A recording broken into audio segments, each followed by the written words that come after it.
ایک be be حضور کی بارگاہ میں آئی، اس نے آ کے حضور کی خدمت عالی مرتبت میں عرض کی، حضور میں جب بھی آتی ہوں کرتا یہی پہنا ہوتا ہے آپ نے، یا رسول اللہ صلی اللہ علیہ وسلم، اور اس کو تو اتنے پیوند لگے ہیں کہ گنے نہیں جاتے، تو حضور اگر اجازت دے تو ایک کرتا نہ بنوا لوں آپ کے لیے؟ تو حضور نے فرمایا بنوا لے۔ وہ بی بی کرتا بنوا کے لائی، اس نے بڑی محبت سے بنایا۔ اس زمانے میں جو کوئی نقش و نگار ہوتے تھے اس نے سجائے اپنے انداز میں، اب اس نے پیار سے بنایا، محبت سے بنایا، یہ بھی باتیں صحیح ہیں۔ محبوب پاک کی بارگاہ میں لا کے تھال میں پیش کیا، حضور کی بارگاہ میں تھال میں۔ کچھ بندے زیادہ نیک ہو جاتے ہیں، سامنے والے کو پرہیزگاری کا مشورہ دیتے ہیں، کہتے کسی کو کوئی شے نہ لیا کرو، تو میں نے کہا اگر حضور لے لیں تو طلب کرنا منع ہے، لیکن قبول کرنا تو میرے مصطفیٰ کا طریقہ ہے۔ تو بھائی یہ ہمیں نہ اتنا ہی نیک بناؤ جتنا میرے رسول نے ہمیں بنایا ہے۔ دو قدم آگے بڑھ کے کچھ لوگ مشورے دیتے ہیں، یہ مشورہ درست نہیں۔ نبی پاک نے فرمایا تو کسی سے طلب نہ کر، لیکن اگر کوئی تیری طرف تحفہ بڑھائے تو اسے قبول کر، محبت میں اضافہ ہوگا۔ جب حضور قبول کرتے ہیں جو کائنات کو بانٹتے ہیں، تو پھر تو دوسرے پہ کیسے پابندی لگا سکتا ہے؟ میرے رسول کریم علیہ السلام کو اس نے پیش کیا، کہ حضور قبول کر لیں، حضور نے قبول کیا۔ اب حضور اس کا چہرہ دیکھنے لگے، مسکرا کے فرمایا تیرا دل کرتا ہوگا میں پہن کے بھی دکھاؤں؟ بے خبر ہو جو غلاموں سے وہ آقا کیا ہے، تیرا دل کر رہا ہوگا پہن کے دکھاؤں؟ تو کہا حضور دل یہی کرتا ہے، میں ٹھہر میں پہن کے آیا۔ قربان جائیں، کیا اندازے! اچھا یہ سب کا نصیب بھی نہیں، یہ تبرک لینا، برکت لینا، لے کے آنا، یہ سب کا نصیب نبی کریم علیہ السلام نے کہا تو ٹھہر میں پہن کے آیا۔ حضور اندر تشریف لے گئے، تھوڑی دیر کے بعد پہن کے آئے۔ اس خاتون کو اتنی خوشی ہوئی کہ اس کی آنکھوں میں آنسو ہی آ گئے، کہنے لگی دیکھو میرا نصیب، میں بنا کے لائی ہوں، مصطفیٰ نے قبول فرمایا ہے۔ بڑی راضی ہوئی، چلی گئی۔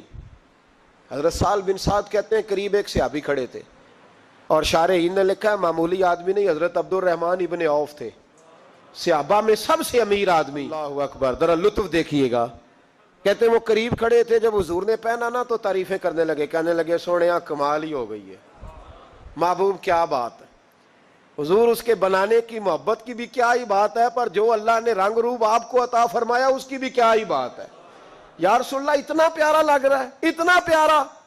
جب کوئی زیادہ تعریف کری نا تو تعریف کرنے والوں کی بھی اپنی اپنی نیتیں ہوتی ہے نا، جب زیادہ ہی تعریف کی تو حضور نے فرمایا تجھے پسند آ گیا دے دوں؟ یا رسول اللہ بڑا، تو فرمایا چاہیے؟ کہ حضور مہربانی ہو جائے تو کیا ہی بات ہے۔ سرکار اندر گئے، وہ پرانا کرتا دوبارہ پہنا، اور میرے رسول پاک علیہ السلام نے اس کرتے کو اتارا، بخاری پڑھ رہا ہوں، اور نبی پاک نے لا کے دیا، فرمایا چل یار وہ بھی راضی ہو گئی ہے، تو بھی راضی ہو جا، چل دونوں ہی راضی ہو جائیں، وہ بھی راضی ہو کے گئی، تو بھی راضی ہو کے جا۔ اس کو دیا، حضور چلے گئے۔ صحابہ بعد میں اس صحابی کے پیچھے کہنے لگے یار تو تگڑا بندہ ہے، تجھے ضرورت ہی نہیں تھی، اور حضور علیہ السلام نے بڑی مشکل سے قبول کیا۔ حضور تو کسی کی طرف توجہ ہی نہیں کرتے، طلب ہی نہیں کرتے، اور اگر آج حضور نے قبول کیا اور اتنا پیارا لگا تو تجھ سے برداشت ہی نہیں ہوا، کس طرح کا آدمی ہے تو؟ جب لوگ اس کے گرد اکٹھے ہوئے تو حضرت عبد الرحمن ابن عوف کی آنکھوں میں آنسو آ گئے، کہنے لگے میرے بھولے دوستو تمہیں غلطی لگ گئی، تمہارا کیا خیال ہے میں نے ولیمے پہ پہننے کے لیے لیا ہے؟